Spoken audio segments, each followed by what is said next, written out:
Miss হবে না আপনার পছন্দের টিভি শো। দেখুন জি5 অ্যাপে একদম ফ্রি।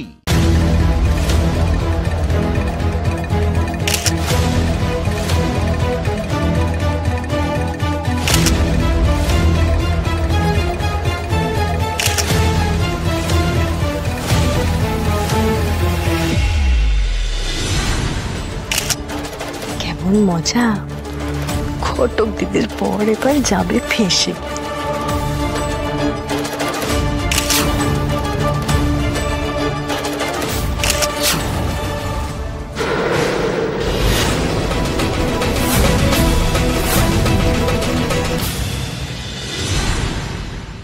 কাবু উঠুন না, চোখ খুলুন। কাবু এই তুমি সরো।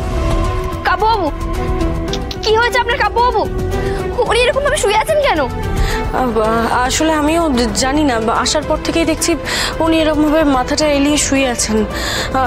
তো বাড়িতে তো কেউ ছিল না, তাই আমি জাগানোর চেষ্টা করছিলাম। এই রে, ডোজটা কি একটু বেশি দিয়ে ফেললাম?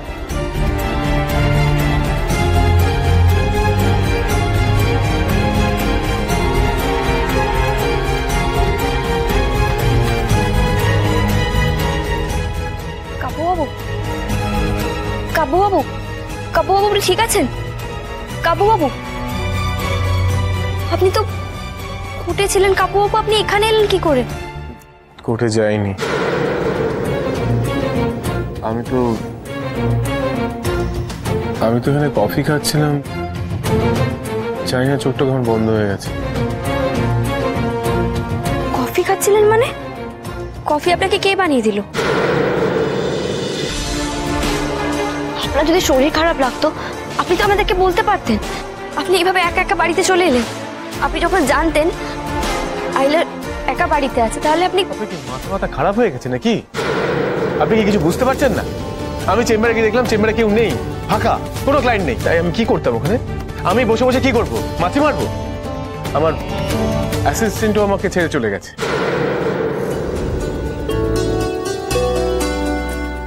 আচ্ছা আচ্ছা ঠিক আছে কাবু বাবু, আপনার একদিন ক্লায়েন্ট হয়নি তো কি হয়েছে বলুন? জানেন আজকে কাকিমার নাচের স্কুলের একজন স্টুডেন্ট হয়েছে। আর সব দিন কি সবার সমান যায়? আজকে হয়নি, আর পরে হবে। আমারও তো কতদিন ঘটকালি জুটতো না, কিন্তু কি বলুন তো, মিলেমিশে সব হয়ে যাবে, শুধুমাত্র ঝুলে থাকতে হবে। পেঁপের মতো?